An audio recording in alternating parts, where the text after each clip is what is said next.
Disney has a site called, I think it's called votedisney.com. You can correct me on that if I'm wrong in the comments. And it has videos kind of just saying bad things about Nelson Peltz, you know, an 81-year-old hedge fund guy with no experience with creatives, et cetera, et cetera.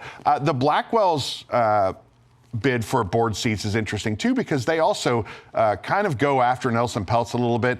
The implication being that their aspirations for these board seats are personal because they're backed by, you know, a couple former disgruntled Disney people. A couple of these people are 81 years old, maybe not really looking for long-term gains. I think a lot of people will agree that one of the problems that you see in a big publicly held company like Disney is they do kind of strive for short-term quarterly gains to pad the pockets of shareholders and maybe aren't looking out for the people who are like me. I don't have a lot of Disney shares, but I do have them. I'm kind of long on it. It's something I've just held for many years and hope it gains value over the years. I don't necessarily think that that means we should chase short-term gains at the expense of any kind of long-term benefits. I think if you look at the people looking for board seats, though, the Blackwell's group seems more serious. It seems less personal, and they have actual people with a lot of creative experience that they're nominating. I think that's a lesser-known fight than the Try-In fight right now, but it's going to be interesting to see what happens.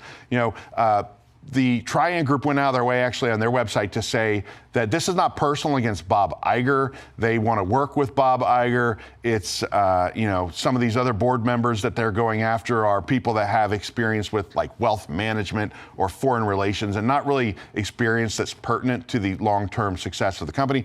I guess we'll see. I think most people, you know, when you're talking about board seats, probably can't name more than a couple members of the Disney board, so it's probably hard to understand who does what, who's responsible for any good or bad decisions. I think most people agree the Disney board has made some poor decisions in the past, not the least of which was making Bob Chapek the CEO. But this is going to be an interesting fight. It's probably worth watching.